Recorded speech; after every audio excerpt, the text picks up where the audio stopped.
We've received quite a bit of interest in my Free to Be workshop, so to that effect, beneath this video is a link that will give you a description for the workshop, and we've also included a special discount. So if that's something you would be interested in, I would invite you to click that link, and I hope that you would find the course to be quite beneficial.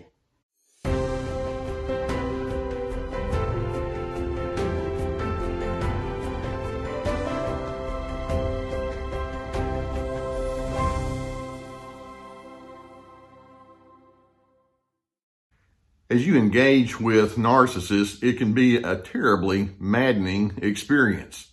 Now you may say, Carter, it took you all those years of college and graduate school to figure that out? Well, maybe I'm a slow learner. I figured it out by now, though. One of the problems that narcissists have that they have not come to terms with, nor do they feel the need to, is their own anger issues. They're very angry individuals, but they project it onto you. They see within you what they don't want to see within themselves. And so when they generate anger from the inside of you, it then allows them to come back and say, see, exhibit A right there. This is why I just can't deal with someone such as yourself. It's very natural as you engage with that person for you to have your own anger issues in reverse, and that's something that we can't really afford to allow to get away from you. Now, when I use that word anger, I'm also talking about your annoyances or your frustrations or exasperation or futility. All of those kind of words are underneath your anger umbrella. And frankly, the narcissists give you many reasons to feel that way. They can be absurdly stubborn. It's like, I can't get through this person. Very commonly, they show little or no insight. Like I say, they project their junk onto you, but they won't own their own personal problems. It's like, no, I don't have the problem, you do. They're terrible listeners. I don't care about what you think or feel. They can be highly agenda driven, and by that I mean there's no interest in harmonizing or blending. It's like, I got my way, just figure it out and do it. They'll interrupt you easily. Clearly, they can hold you in contempt. Very often, one of their favorite tactics is to gaslight you. They try to get you to doubt the legitimacy of your thoughts and feelings, and they'll misrepresent truth and facts. They can go into lecture mode toward you.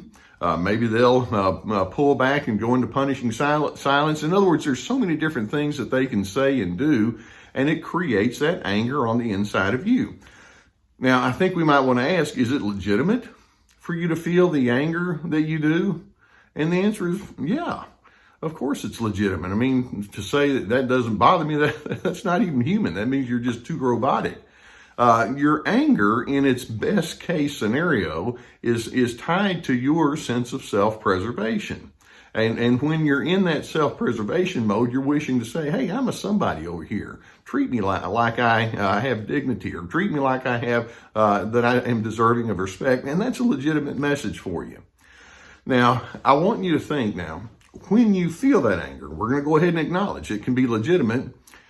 What choices do you make? How do you tend to manage that emotion? Now, the number one problem that you can have when you are feeling angry with a narcissist is you allow that other person to establish your pace emotionally. Now, I want you to just think about these kind of scenarios here. Do you sometimes argue way too quickly and way too easily, and you just get pulled right into that non-productive exchange?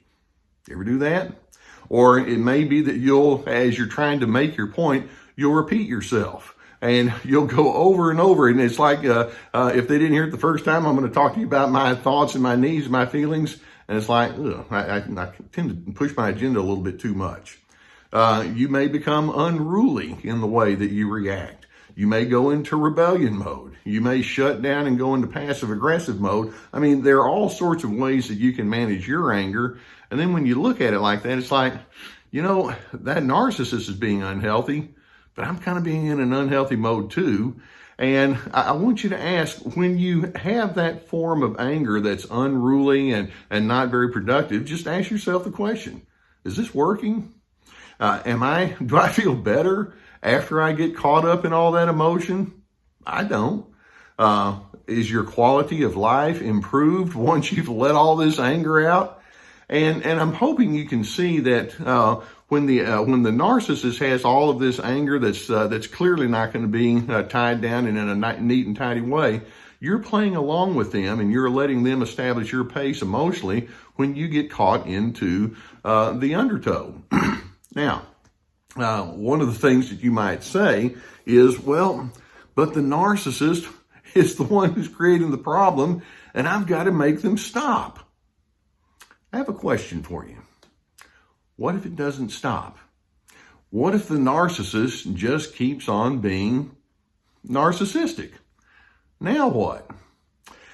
See, I want you to ask, what do you do with yourself when it's clear that the narcissist simply couldn't care less? That's a tough one, but I think as you look back on all the many futile efforts that you've made to try to get inside that narcissist's head and make them change and be better, it's like it hasn't really produced very good results now, has it? So let me point out 3 different points here. First, let's remember that when you feel angry toward a narcissist, there are plenty of lousy choices that you can make. You may say, why would I want to make lousy choices in my selection of how I'm going to manage anger? Like, no, good question. You know, you can be insulting and you can be argumentative and you can try to push your agenda and yell and all the rest. Those are options. I don't think they're good options. Stop it. Let's also recognize a second truth, and that is trying to force insight with a narcissist is an exercise in futility. It's like banging your head against a brick wall. At some point, it's like, oh, this hurts. Okay, stop banging your head against that brick wall. And then a third primary notion that I want you to hold on to is, as you engage in your anger with that narcissist, you're going to need to individualize your efforts. Recognize this is not going to be a team effort. I'm going to have to determine within myself who I want to be and where I want to go with this emotion, with or without that person's understanding or encouragement or cooperation. That's the way it just tends to be. Now, I want you to just ask yourself some honesty questions. And the first question I'm hoping you can ask is, at the base of my anger, do I make sense? Now, many times the answer is yes, you do. When you feel angry toward that narcissist, you're just basically saying, treat me with respect.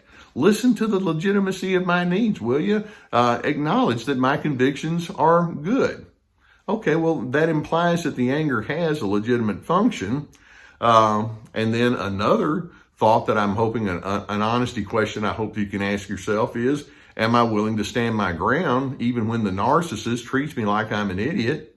I hope the answer there is yes, I'm going to do that too. So when we talk about you learning to manage your anger, we're not talking about erasing it or eliminating it. We're wanting to make sure that you're managing in a way that that's consistent with your healthy initiatives and your healthy goals. And so that's something that you can do and determine separate and distinct from the narcissist. So the question that you would have is, well, what do I do with my anger when it's clear that that narcissist isn't going to go along with me? The first thing, and it's implied in what I'm saying here, is make sure that you do stand up for yourself through your actions. If the narcissist cannot and will not agree with you or encourage you to be your own independent self, be it anyway. And this means that you can set stipulations, you can set consequences for the things that are important for you. You can follow through on your good initiatives. And when the narcissist says, I think that's stupid, the response is, I realize that. You think it's stupid. Here's what I'm going to do anyway. And at some point, you want to determine, I'm not going to waste my emotional energy staying angry at someone who has so much unfinished business on the inside of themselves. And so let's close with these kind of thoughts. When you feel angry towards the narcissist, rather than wasting it trying to make that person see the light, do the right thing for yourself. And when they call you selfish, it's like, no, there's a difference between selfish and self-preservation. I'm preserving the legitimacy of me. Stand upon that. Second, drop the illusion that you can or will change the narcissist or make them care about you. They don't care about you. You're simply a transaction. Accept it, acknowledge it, and then continue to move forward. And then a third thought is, understand that the more anger you hold towards that narcissist, the more it tethers you to their dysfunction. I'm thinking, I don't want to be tied to anyone like that. Now, let's underscore, it's not wrong for you to feel your anger, but we are going to say you're limited in terms of your capacity to force the narcissist to appreciate your common sense. So there are 3 words that I want us to underscore as we wrap here. The first word is unhook. The second word is recalibrate. Rethink about who you are and how you're going to manage. The third word is act.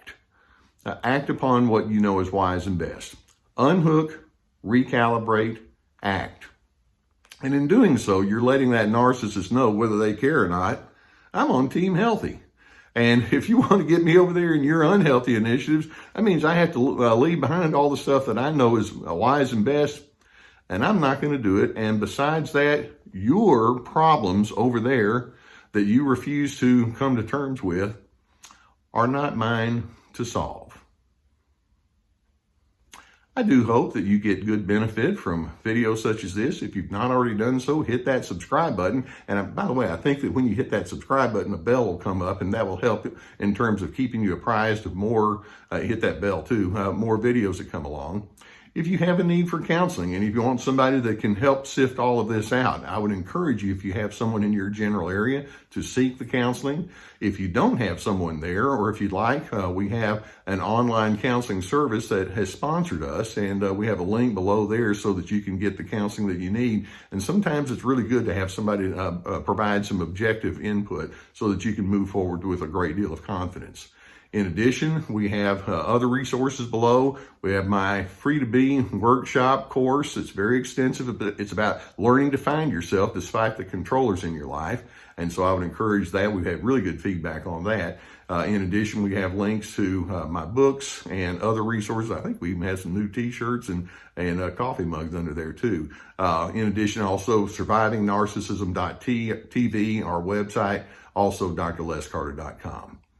I want you to learn how to be a steady and well-managed kind of a person. And in doing so, I'm hoping you can decide that narcissist is not in charge of me. I take my cues from my own well-conceived ideas of what it's like to be on Team Healthy. And as you do, I'm hoping it allows you to find your place of peace.